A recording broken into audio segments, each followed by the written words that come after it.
Welcome to mister maths. This is Prakash. நம்மளோட Telegram குரூப்பில் join பண்ணாத நண்பர்கள் இருந்தால் ஜாயின் பண்ணிக்கோங்க. கண்டிப்பாக உங்களுக்கு உபயோகமாக இருக்கும். உங்களுடைய சம்ஸ் ஏதாவது டவுட்னா ஒரு ஃபோட்டோ எடுத்து டெலகிராம் குரூப்பில் அப்லோட் பண்ணிங்கன்னா உங்களுக்கு ஆன்சர் கிடச்சிரும். சரி வாங்க, நம்ம இன்னைக்கு பர்சன்டேஜ் அப்படிங்கிற டாபிக் பார்ப்போம். தமிழில் சதவீதம் அப்படின்னு சொல்லுவாங்க. சரி, முதல்ல எக்ஸ் சதவீதம் ரெப்ரசன்ட்ஸ் எக்ஸ் பை 100. எக்ஸ் சதவீதம் என்பது எக்ஸ் பை 100ஐ குறிக்கும்னு சொல்கிறாங்க. எக்ஸ் பர்சன்டேஜ் என்னவா சொல்கிறாங்க? X by 100. எடுத்துக்காட்டுக்கு 56% சொல்கிறோன்னு வச்சுக்கோங்க. அதை எப்படி எழுதலாம்னு சொல்கிறாங்க? 56/100ன்னு எழுதலாம்னு சொல்கிறாங்க. அடுத்ததாக எந்த அளவுக்கு சுருக்க முடியுமோ அந்த அளவுக்கு சுருக்கிடணும். அதுக்கு பேர் தான் என்னது? பின்னம், ஃப்ராக்ஷன்னு நம்ம சொல்லுவோம். 50 அப்போ 14/என்னன்னு வந்திருக்கும்? 25ன்னு கிடச்சிருக்கும். ரைட்டுங்களா? சரி, ஓகே. இந்த ஒரு 10ஐயும் நீங்கள் மெமரி பண்ணுற மாதிரி இருக்கும். 10 எப்படி வந்துச்சுன்னு நான் சொல்லிடுறேன். 1 அப்படிங்கிறது எதுவும் இல்லை. ஒரு நம்பர் முழுசாக 100ன்னு கொடுக்குறோம்னா அதுதான் 1ன்னு அர்த்தம். சரியா? அதை எத்தனை சதவீதம் எடுத்துக்கிறாங்க? 100% எடுத்துக்கிறாங்க. எடுத்துக்காட்டுக்கு 50ன்னு ஒரு நம்பர் கொடுக்குறேன். அப்போ அது 100% எடுத்துக்கிறாங்க.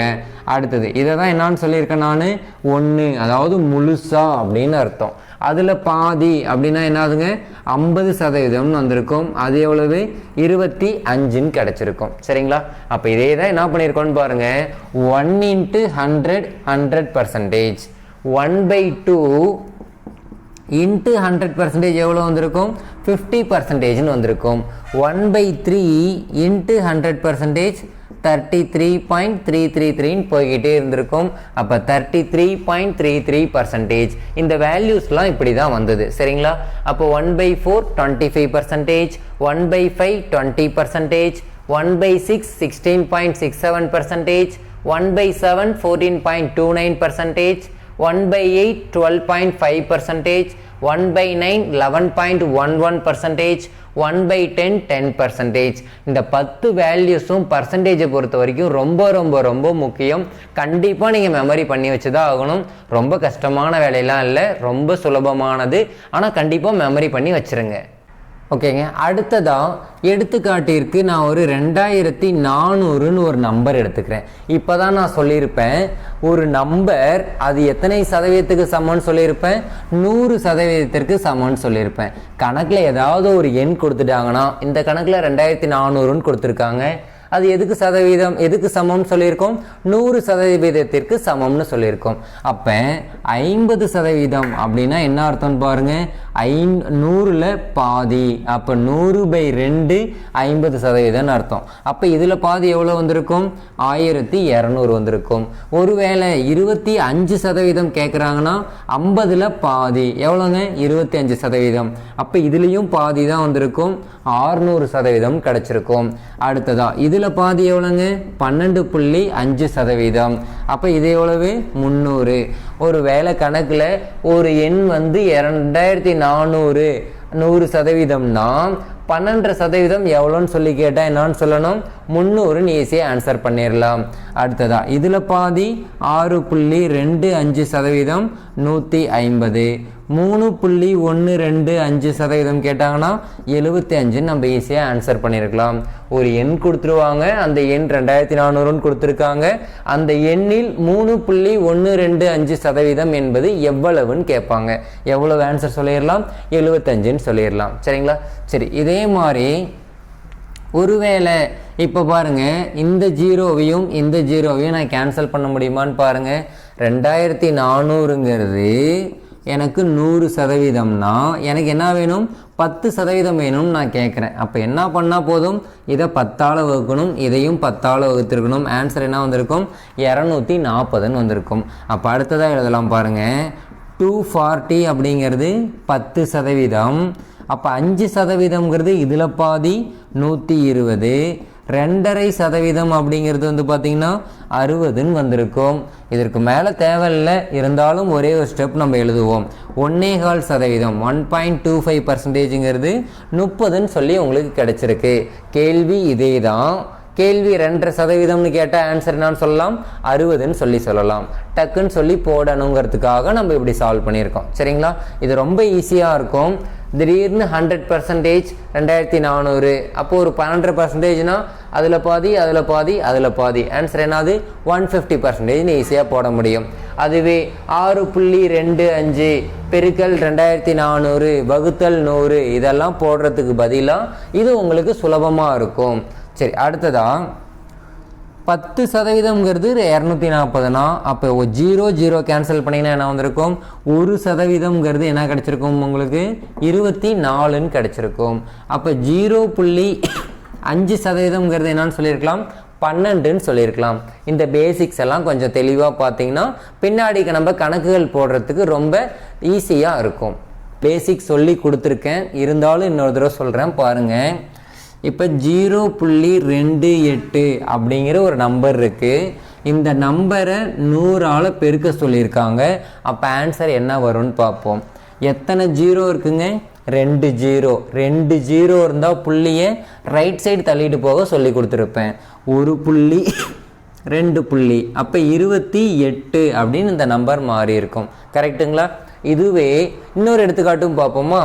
0.01 பெருக்கல் 1000 சொல்லி கொடுத்துருக்காங்க. அப்போ என்ன பண்ணியிருக்கணும்னு பாருங்கள். 0.01 இந்த ஜீரோ வேணால் பின்னாடி போட்டுக்கலாம். ஒரு 2 3 ஜீரோ நம்ம பின்னாடி போட்டுக்கலாம். ஏன்னா இந்த ஜீரோ பெருக்கிறோம். பெருக்குனா புள்ளி எந்த பக்கம் தள்ளிட்டு போகணும்? ரைட் சைடு தள்ளிட்டு போகணும். அப்போ இங்கேருந்து 1 2 3 எத்தனை ஜீரோ தான் இருக்குது? 3 ஜீரோ தான் இருக்குது. அப்போ இந்த இடத்துக்கு வந்திருக்கும் புள்ளி. அப்போ இதோட ஆன்சர் என்னன்னு கிடச்சிருக்கு பாருங்கள், 10ன்னு சொல்லி கிடச்சிருக்கு. இதுவே வகுத்தலாக இருந்தால் என்ன பண்ணணும் அப்படிங்கிறதையும் பார்ப்போம். இப்போ ஒரு 28 அதே தான் வகுத்தல் 100ன்னு சொல்லி எடுத்திருக்கோம். சரிங்களா? சரி, அப்போ என்ன பண்ணியிருக்கணும்னு பாருங்கள். எத்தனை ஜீரோ இருக்குது? 2 ஜீரோ. அந்த 2 ஜீரோவை தூக்கி நான் முன்னாடி போட்டுக்கிறேன். பெருக்கல்னா ஜீரோ தூக்கி பின்னாடி போட்டுக்கோங்க, வகுத்தல்னா ஜீரோவை முன்னாடி போட்டுக்கோங்க. அப்போ புள்ளி இந்த இடத்துல இருக்கிறதா அர்த்தமா? 28.0 தான் இந்த நம்பர்னு அர்த்தம். அப்போ இங்கே இருக்கக்கூடிய புள்ளியை எத்தனை டிஜிட் தள்ளணும்? 2 ஜீரோனா 2 டிஜிட். அப்போ இங்கேருந்து 1 2. அப்போ இதோட ஆன்சர் என்னதுங்க? 0.28ன்னு ஆன்சர். கரெக்டாக? சரி, அடுத்தது இன்னொரு சம் பார்ப்போம். ஒரு 0.1 வகுத்தல் 100ன்னு சொல்லி கேட்குறாங்க. என்ன பண்ணியிருக்கணும்னு பாருங்கள். 0.1ங்கிற நம்பர் எடுத்து எழுதிடலாம். எத்தனை ஜீரோ? 2 ஜீரோ. 2ஐயும் தூக்கி முன்னாடி எழுதிடலாம். அடுத்ததாக புள்ளியை இந்த சைடு தள்ளிட்டு வரணும். பெருக்குனா அந்த சைடு தள்ளிட்டு போகணும்னு அர்த்தம். ரைட் சைடு பெருக்குனா வகுத்தா லெஃப்ட் சைடு வந்துடணும். அப்போ இங்கேருந்து எத்தனை புள்ளி நகர்த்தணும் பாருங்கள்? 2 புள்ளி.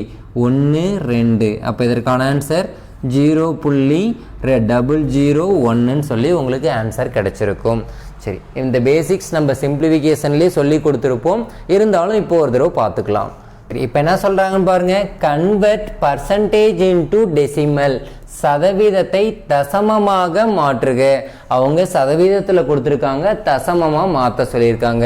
நம்ம ஆல்ரெடி சொல்லியிருக்கோம் x% = x/100ன்னு சொல்லியிருக்கோம். அதே ஒர்க்கை தான் இங்கே செய்ய போகிறோம். 28/100ன்னு இந்த எண்ணை என்னால் எழுதிக்க முடியும். அடுத்ததாக என்ன பண்ணியிருப்போம்? 28ங்கிற நம்பர் எழுதியாச்சு. எத்தனை ஜீரோ இருக்குது? 2 ஜீரோ இருக்குது. அப்போ அந்த 2 ஜீரோ தூக்கி முன்னாடி போட்டிருப்போம். அடுத்தது என்ன பண்ணியிருப்போம்? 2 ஜீரோ லெஃப்ட் சைடு தள்ளிட்டு வரணும். இங்கேருந்து 1 2. அப்போ இதோட ஆன்சர் 0.28ன்னு கிடச்சிருக்கும். அடுத்தது 5% எப்படி எழுதலாம்? 5/100ன்னு எழுதலாம். அடுத்தது என்ன நடந்திருக்கும் பாருங்கள். இந்த 2 ஜீரோ இருக்குது. 2 ஜீரோ தூக்கி முன்னாடி எழுதியிருக்கலாம். அதுக்கு அடுத்ததாக எத்தனை புள்ளி தள்ளணும்? 2 புள்ளி. இங்கேருந்து 1 2. அப்போ 0.05 தான் இந்த கேள்விக்கான விடை. என்ன சொல்லியிருக்காங்க பாருங்கள். Percentage into decimal. டெசிமலாக நம்ம மாற்றிட்டோம். சதவீதத்தை தசமமாக மாற்றிவிட்டோம். ரெண்டாவது, கன்வெர்ட் டெசிமல் டு பர்சன்டேஜ். தசமத்தை சதவீதமாக மாற்றுகன்னு சொல்லியிருக்காங்க. இங்கே பர்சன்டேஜை டெசிமலாக மாற்றிருக்கோம். சதவீதத்தை தசமமாக மாற்றுறோம். அதுக்கு என்ன பண்ணியிருக்கோம்? வகுத்தல் 100 போட்டிருக்கோம். அப்போ இங்கே என்ன பண்ணால் போதுமானது? பெருக்கல் 100 போட்டால் போதுமானது. அப்போ 5.1 பெருக்கல் 100 தான் இதற்கான விடையாக இருந்திருக்க முடியும். சரி, 5.1 போட்டாச்சு. அடுத்தது பெருக்கல் 100. எத்தனை ஜீரோ? 2 ஜீரோ. பெருக்கல்னா நம்பரை பின்னாடி சேர்க்கணும். இப்போ எத்தனை டிஜிட் தள்ளணும்? 2 டிஜிட் தள்ளணும். இங்கேருந்து 1 2. அப்போ இதற்கான ஆன்சர் எவ்வளோங்க? 510% வரும். சதவீதமாக தான் மாற்ற சொல்லியிருக்காங்க. அப்போ 510%. அடுத்தது 0.56 இருக்கு. 0.56 100ஆல் பெருக்கியிருந்தோம்னா 0.56 எத்தனை ஜீரோ போட்டிருக்கணும்? பின்னாடி 2 ஜீரோ. இங்கேருந்து 2 ஜீரோ தள்ளணும். 1 2. அப்போ ஆன்சர் எவ்வளோ தான் வந்திருக்கும்? 56% ஆன்சர் கிடச்சிருக்கும். Okay, next one, convert fraction to percentage. பின்னத்தை சதவீதமாக மாற்றுக அப்படின்னு கேட்குறாங்க. சதவீதமாக மாற்றுகனாலே என்ன பண்ணிடணும்? 100ஆல் பெருக்கிடணும்னு அர்த்தம். அதுவே இங்கே பாருங்க, சதவீதத்தை பின்னமாக மாற்றுக. கணக்கில் சதவீதத்திலே கொடுத்தாங்கன்னா வகுத்தல் 100, அவ்வளோதான். இங்கே என்ன கொடுத்துருக்காங்கன்னு பாருங்க, வகுத்தல்னு கொடுத்துருக்காங்க, பர்சன்டேஜ்னு கொடுத்துருக்காங்க. அப்போ வகுத்தல் 100 தான் நமக்கு ஆன்சர். இங்கே பாருங்க, எதுவுமே கொடுக்கல, ஆனால் எதை மாற்ற சொல்கிறாங்க? சதவீதமாக மாற்ற சொல்கிறாங்க. அப்போ 100ஆல் பெருக்குனா போதுமானது. கணக்கு சதவீதமாக மாற்றணும்னா 100ஆல் பெருக்கணும். சதவீதத்திலேருந்து வேறு ஏதாவது மாற்றணும்னா 100ஆல் வகுக்கணும், அவ்வளோதான். சரிங்களா? சரி, 23/50 பெருக்கல் 100 என்ன கிடச்சிருக்குன்னு பாருங்கள். 1 2 அப்படின்னா 46% கிடச்சிருக்கும். இந்த சம் பாருங்கள், 17/50 சதவீதமாக மாற்றணும்னா 100ஆல் பெருக்கியிருப்போம். கேன்சல் பண்ணியிருந்தா 2, ஆன்சர் 34% கிடச்சிருக்கும். அவ்வளோதாங்க. அடுத்தது கன்வெர்ட் பர்சன்டேஜ் டு ஃப்ராக்ஷன். அவனே பர்சன்டேஜில் கொடுத்துருக்கான், ஃப்ராக்ஷனாக மாற்ற சொல்கிறான். சதவீதத்தை பின்னமாக மாற்றணும்னு சொல்கிறாங்க. 56% எப்படி எழுதலாம் பாருங்கள்? 56/100ன்னு எழுதலாம். இப்போ இதுக்கு முன்னாடி பார்த்துருப்போம், தசமத்தில் கேட்டிருந்தாங்க டெசிமல். ஆனால் இப்போ எதில் கேட்குறாங்க? ஃப்ராக்ஷன், பின்னமாக கேட்குறாங்க. அப்போ கேன்சல் பண்ணால் போதுமானது. ஒரு ஃப்ராக்ஷன் பின்னம் அப்படிங்கிறது சுருங்கிய வடிவம்னு வச்சுக்கோங்க. எவ்வளவு சுருக்க முடியுமோ அவ்வளவு சுருக்கிடணும். சரிங்களா? 2ஆல் கேன்சல் பண்ணியிருக்கலாம். 28/50 திரும்ப 2ஆல் 14/25. இதற்கு மேலே இதை சுருக்க முடியாது. அப்போ 14/25 தான் இதற்கான விடை. அடுத்தது 33/1/3 நம்ம சிம்பிளிஃபிகேஷனில் நடத்தியிருப்போம். இது என்ன பின்னம்ங்க? 33/1/3ங்கிறது கலப்பு பின்னம். இதை என்னவா மாற்றணும்? தகா பின்னமாக மாற்றணும். எப்படி? 33 பெருக்கல் 3 99. 99 + 1 100. அப்போ ஃபஸ்ட்டு 100/3ன்னு கிடச்சிருக்கும். அடுத்ததாக பர்சன்டேஜ்னு கொடுத்துருக்காங்க. பர்சன்டேஜ்னால் என்ன அர்த்தம்? வகுத்தல் 100ன்னு அர்த்தம். அப்போ வகுத்தல் 100.